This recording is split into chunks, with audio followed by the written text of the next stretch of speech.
Se acerca la fecha del fallo de La Haya y para conversar de este tema estamos con Samuel Fernández, ex embajador, analista internacional y académico también de la Universidad Central. Gracias, Samuel, por estar aquí con nosotros en Hola Chile. Encantado. ¿Qué es lo que va a pasar el 1 de octubre? ¿Qué va a determinar La Haya? Cuéntanos así, con pera y manzana para que podamos entender qué va a ocurrir ese día. Dependerá de varias cosas, pero vamos a lo directo. Yo creo que hay que señalar que el escenario más probable es el que la propia Corte dijo que iba a ser. Y esto no hay brujería de ninguna naturaleza. La Corte redujo el pleito a si teníamos o no teníamos como Chile obligación de negociar un acceso soberano al Océano Pacífico y lo haríamos de buena fe y si acaso habíamos faltado a esta obligación. De manera que lo que verdaderamente está en riesgo es si vamos a tener que negociar o no. ¿Y en qué graduación?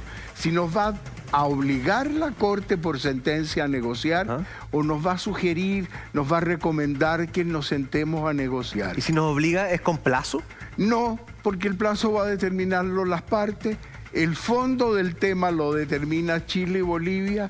El qué consiste el acceso soberano también lo determina Chile y Bolivia y no hay riesgo alguno, y esto es muy importante decirlo, para el Tratado de 1904 con la transferencia de territorio y tampoco arriesga Bolivia lo que ya tiene, que es un derecho de libre tránsito comercial. Lo que no tiene es soberanía sobre la tierra y el mar, porque eso se dio a Chile una vez que perdió la guerra.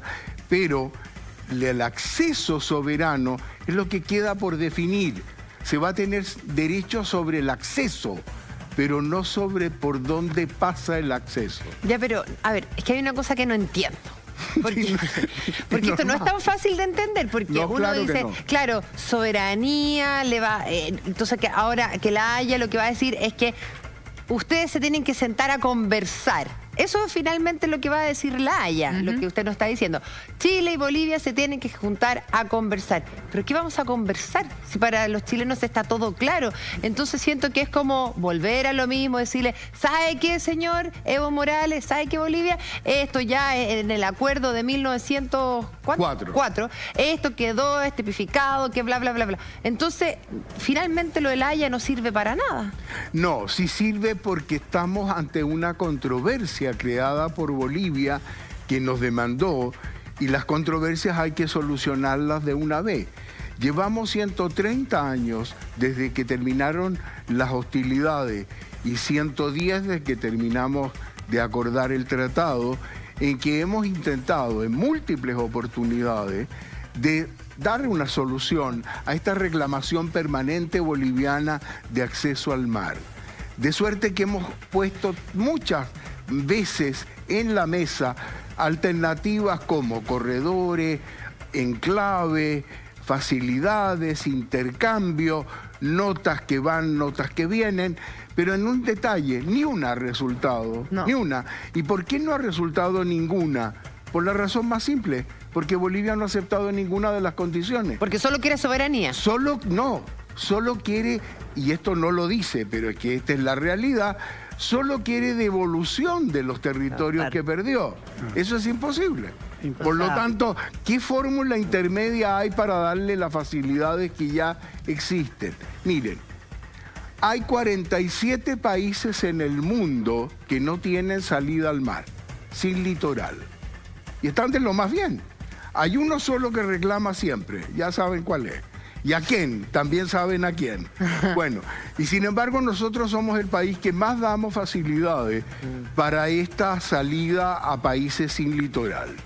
Y sin embargo nos reclama. Entonces hay un tema pendiente, esto es una realidad y la Corte está para solucionarlo. O sea, nosotros como país siempre hemos dicho que el que tiene este conflicto es Bolivia y nosotros no reconocemos este conflicto. Esa ha sido nuestra estrategia también en La Haya, del no reconocer que hay un conflicto pendiente. Pero por otro lado también siempre se ha dicho que esto lo utiliza Evo Morales para estar constantemente en campaña. Obvio. Que sube su popularidad, que las protestas de los cocaleros quedan en un segundo plano, que finalmente es tan determinante, es tan bueno que Evo lo utilice una y otra vez para poder posicionarse y para subir en la encuesta?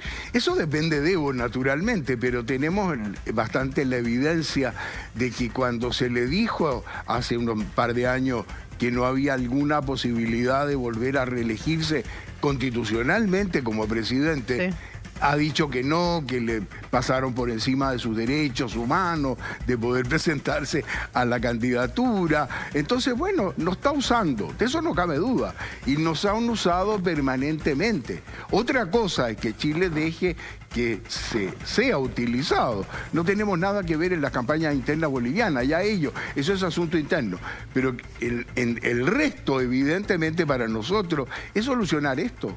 Es terminar con esta permanente reclamación utilizada por cualquier motivo, pero esta permanente reclamación a que tenemos que dar un mar porque fue impuesto por la fuerza, porque, en fin, todo lo que conocemos. Pero yo creo que Evo Morales lo ha hecho espectacular. Perdón. Yo creo que Evo Morales lo ha hecho espectacular. Pero ninguna duda. O sea, de verdad lo ha hecho muy, muy bien. Para los intereses de él. Para los intereses de él. O sea, obvio, no, y además que visibilizó algo que para los ojos del mundo no existía.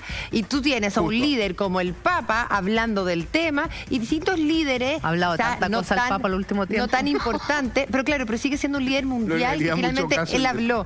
Pero entonces terminó distintos líderes de distintos ámbitos apoyando a Evo Morales. Entonces visibilizó un poco a Bolivia, que es un país que lamentablemente nunca existió mucho a ojos del mundo. Así es, eso es real, porque lo está haciendo de una manera bastante inteligente, creándose en la postura de la víctima. Claro. Y el malo somos nosotros. Siempre. O sea, el victimario. Y sin embargo no les va mal, están creciendo, tienen un desarrollo, no ha habido problema. Entonces, esta excusa de que todo es por la salida al mar, y que esto que decía recién, estos 46 países restantes que no tienen mar y que no le reclaman a nadie, ¿cómo estaría el mundo si estuvieran le reclamando a los países vecinos que sí tienen acceso al mar? Atroz, o sea, esto no es fácil de entender. Pero Samuel, el próximo 1 de octubre se dice que finalmente se va a entregar el fallo de La Haya y que de ahí o nos obligan a negociar o nos vamos para la casa, así como si me acuerdo, no te he visto. ¿Cuál sería el peor de los escenarios? ¿Qué podrían hacer así como decir, con fecha ustedes tienen que negociar, tienen que darle una salida, tienen que darle una solución? ¿Nos pueden obligar? No, es imposible. Dar salida, no, porque la propia Corte estaría violando su propio derecho, vale decir, el derecho que está en un tratado vigente desde hace 110 años. O sea, la Corte no puede cortar a nuestro país en dos. No, misma ya lo dijo, porque hay una sentencia previa. A ver, lo explico en 2 segundos. Cuando nos demandó Bolivia, nosotros dijimos a la Corte, usted no es competente.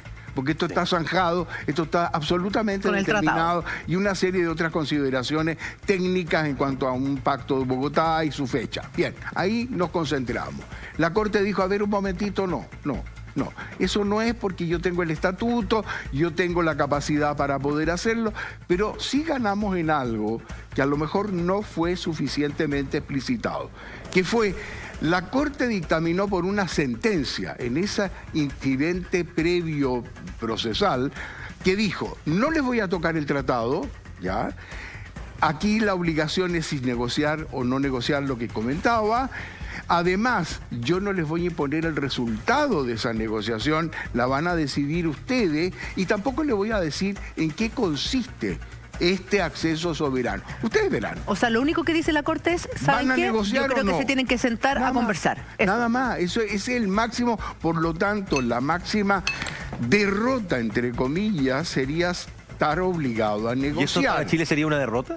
No derrota, sería una vez más. Hemos negociado por 110 años. ¿Qué nos va a pasar una vez más? Y para Bolivia sería... Y para Bolivia la derrota de ellos sería que la Corte le dice no hay ninguna obligación de negociar con esto porque está absolutamente zanjado. Esas son las dos posturas extremas. Don Samuel, yo recuerdo que en el tiempo de José Joaquín Pérez o de Federico Errázuriz Sañarto, si no recuerdo mal, hubo un pacto que hizo Melgarejo, que fue un presidente de facto horrible que tuvo Bolivia, y lo hizo con Chile y se marcó un paralelo. Echaron a Melgarejo y el pacto desapareció por nada. Entonces, cuando hablamos de que ellos no van a respetar el pacto de 1904, ¿cuál es la sorpresa? A ver, Eso es muy serio, porque las veces que hemos tenido tratados con Bolivia han sido varias. Para empezar, estaba muy indeterminado cuál era el límite al norte y no limitábamos en realidad con ellos, limitábamos con Perú. Luego viene, y esto quedó plasmado en varias constituciones chilenas que lo mantuvieron muy en esa forma indeterminada.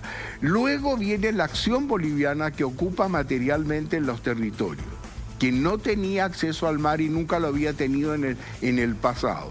Luego, ante esta situación, Chile hace un tratado en 1866. Eso fue. Y ahí comienza a delimitarse. Ese tratado no es cumplido porque hay otro que lo reemplaza porque crea muchos problemas, que es el tratado de 1872. Y ese tratado del 74, perdón. El 74 es ese tratado que establece un paralelo y un condominio el 24 y un condominio sobre el 25 y el 23.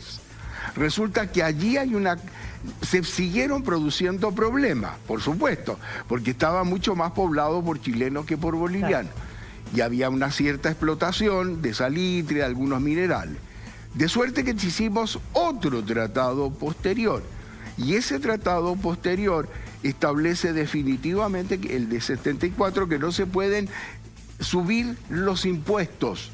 Y esos impuestos en las partes de condominio, y esos impuestos Bolivia los sube, violando precisamente el tratado. Ahí va el que quieren rematar las salitreras chilenas, viajan las tropas, impiden esto, y declara la guerra del Pacífico. ¿Ya habían hecho este tratado secreto con Absolutamente, con por eso que aceptaron todo, porque ya 2 años antes habían suscrito con Perú el tratado secreto que lo invocaron. Nosotros le dijimos a Perú, mire, sea neutral. No voy a ser neutral. Yo le voy a declarar también la guerra a ustedes porque yo tengo un pacto secreto con Bolivia. Pero don Simón Bolívar no le daba mar a Bolivia cuando lo creó. Pero si nació sin mar la audiencia de Charcas, no Simón Bolívar. Nació de los españoles. Los españoles, esa audiencia nació sin mar.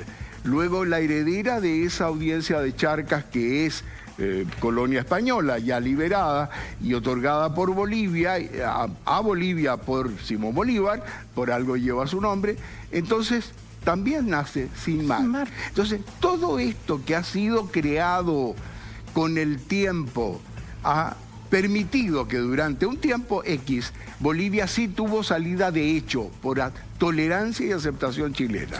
Sí. Y luego de derecho porque hubo un tratado. Pero los tratados que establecieron esto fueron violados por Bolivia. Don Samuel, mire, usted nos decía, esto no va a parar. Ellos quieren recuperar totalmente el territorio que perdieron en la Guerra del Pacífico. Tenemos un mapa para que nos explique más bien. Así era Bolivia, como estamos viendo en pantalla. Bolivia, en el fondo, nosotros no teníamos frontera con Perú, teníamos con Argentina y con Bolivia. Y todo este sector era de Bolivia. ¿Eso es lo que ellos pretenden? ¿Que esto vuelva a ser de ellos? Ahí claro. Ellos quedarían contentos. Acompañan. Claro, Tocopilla, Cobija, Punta Angamo, Antofagasta. Ver, ellos esta parte, que fue la parte que Chile entregó, primero de hecho ocupado por ellos, y luego de derecho por el tratado, estableció para que ellos tuvieran en Cobija un puerto muy pequeñito que prácticamente no funcionó. Ahora, cuando se establece el límite y definitivamente en el paralelo 23 y este condominio entre el 24 y el 25, en ese sentido, con la obligación de no subir los impuestos, cuando lo hacen, violan todo esto, exigimos que esos impuestos dejen de ser cobrados, paralizamos el remate de las salitreras chilenas, y entonces estalla la guerra. Pero don Samuel, si es que la intención verdadera de Bolivia es darse vuelta hasta que nosotros terminemos por cederle el territorio que es nuestro, o sea, terminemos entregándole a Antofagasta y dividiendo a Chile en dos, porque quedaría Arica, Bolivia, Chile. O sea, quedaríamos en un país dividido en dos. Esas son las pretensiones que ellos tienen. Por eso han habido las fórmulas intermedias, han habido ofrecimientos de enclave, han habido facilidades de tránsito, ha habido el corredor al sur de Arica. para darle una salida. Pero ahí se opuso Perú. Hubo que consultar a Perú y Perú no es que se haya opuesto, propuso que se repartiera esa parte, digamos, con ellos también. Quería su tajada. No, tenía su tajada. De manera que estas son las distintas alternativas. Pero ¿dónde está el detalle fundamental? El detalle fundamental es todas las veces que Chile ha querido dar una solución. Esto lo ha tomado Bolivia, lo ha presentado en la Corte y a la Corte le ha pedido que esas son obligaciones unilaterales chilenas que debe cumplir. Eso es lo de expectaticia. Lo que ellos llaman expectaticia, justamente. Pero acá está el detalle. Estas tienen asidero en el derecho y han sido voluntariamente hechas por Chile. No lo ha exigido nadie. ¿Y por qué? Eso ha sido para tratar de buscar una solución. Ahora lo están diciendo de que es ahora el que tiene que cumplir Chile. Pero eso lo pidió Bolivia y la Corte le dijo que no, que solamente se limitaba a una obligación de negociar la posibilidad de este acceso soberano. De manera que aquí no hay pérdida, porque esto se determinó en 1904, que los territorios son definitivamente y eternamente... ¿Por qué la fijación de Bolivia con Chile? ¿Por qué no le reclama a Brasil? ¿Por qué no le reclama a Argentina? Porque a perdió Perú? este territorio. Siempre no apuntan a nosotros. Porque perdió este territorio en la guerra con nosotros. No, Sí, pero de ellos acuerdo, pero también había territorio que era... Perdió Bolivia unas cantidades de territorios mayores que las que con Chile, las perdió con Brasil, la perdió con Argentina, a su vez con Argentina, y la perdió con Paraguay. Ah, ¿en serio? ¿Verdad? Claro. Absolutamente. El gran territorio este que aparece aquí en el mapa boliviano está cortado por sucesivas guerras que tuvieron con estos otros vecinos. Y a esos países no le reclama Bolivia, ¿no? ¿Por qué? ¿Por qué siempre ha perdido? ¿Porque han tenido malos guerreros? Porque, claro, perdió con Chile, perdió con Perú, perdió con Brasil, perdió con Argentina. Eso por un lado, ¿por qué siempre han perdido? Y mi otra pregunta es... A ver, porque se metieron con el enemigo equivocado. Exacto. No, pero ¿por qué Chile ha sido, digámoslo así como en jerga chilena, por qué ha sido tan buena onda con Bolivia si es que no ha tenido nunca ninguna obligación de serlo? A ver, yo diría que esto es muy difícil de explicar en dos palabras, pero esto no es un hecho aislado solamente con Bolivia. Hay que ver que Chile tenía también, y ha tenido a lo largo de la historia, problemas con Argentina, muchísimo. Tenemos más de 5.000 kilómetros de frontera.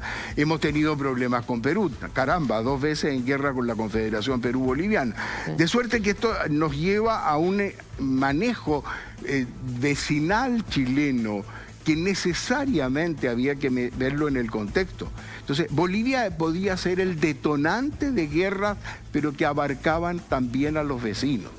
Eso ha hecho que Chile tenga una predisposición natural más abierta a solucionar un problema. Bolivia no va a hacer una guerra con Chile y esto sabemos que no va a existir. Solo no. Pero si acaso lo hace trayendo a su posición otros vecinos que eran las situaciones de la época, nos veríamos en un problema mucho mayor. ¿Con Perú, por ejemplo? Por supuesto, lo tuvimos y la prueba está que firmaron alegremente el tratado secreto.